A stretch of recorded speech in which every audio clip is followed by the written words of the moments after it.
Meet me at the old lighthouse near Duneville. Esme.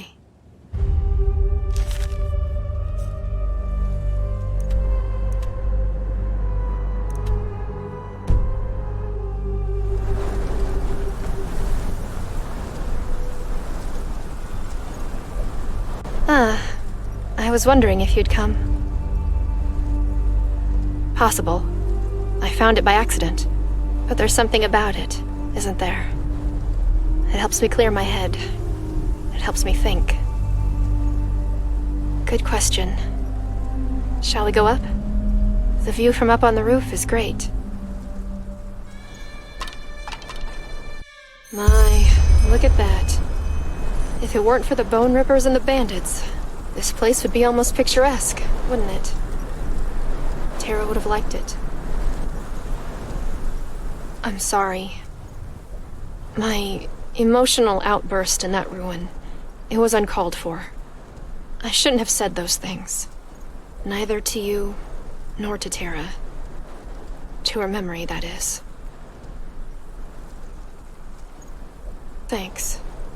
You know, Tara once tried to explain to me what it's like to live that black fog. We had just spent a wonderful evening together, and we were sitting on a beach. Not unlike this one.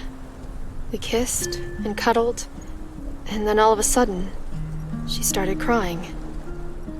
I tried to comfort her, but it was pointless. She just cried and cried, for almost an hour. At one point she told me that she was sorry. That she was sorry for being how she was. That there was nothing she wanted more than to be different. But that it was out of her control. The fog. It's always there. And there are moments when it just overwhelms you, no matter how hard you try to fight it.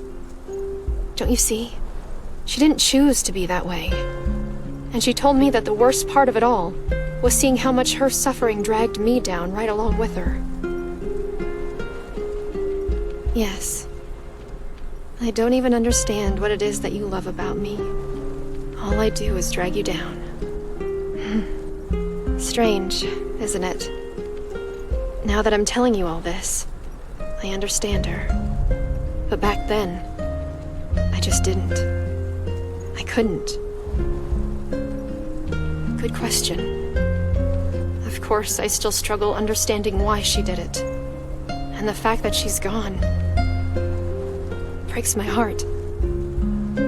It just breaks my heart. I wish I could travel back in time and tell her that I will stand by her, no matter how she is, and that she never was or could ever be a burden to me. Don't get me wrong. I don't blame myself for her decision. Joining this cult, giving her life, it was her choice, and she didn't do it out of malice. But I just wish I could have somehow made her realize that it always gets better. That the two of us might have eventually beaten the fog someday.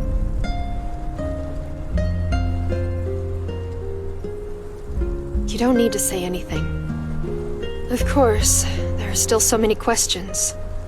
Most of all, who that veiled woman really is, and what she needed those people for. But I'm guessing we won't get an answer to that. Who knows? Maybe what she said was right, and Tara's sacrifice really wasn't for nothing. We'll never know. Well, I'll see. I guess I'll travel back to Kyle, to my clan. If I find a ship that's still willing to cross the Red Sea, that is. Ah, and here. I promised to give you this, didn't I? An amulet, yeah. It's an old heirloom, and you should have it. And no, don't say anything. You risked your life for me, without the prospect of loot or treasure. I'll never forget that. Never. Thank you. How about you, though? What are your plans? Why doesn't that surprise me? Well then, I'll stay here for a little longer. The sea, the moon, the night sky. I know it sounds dramatic, but they help to ease my mind.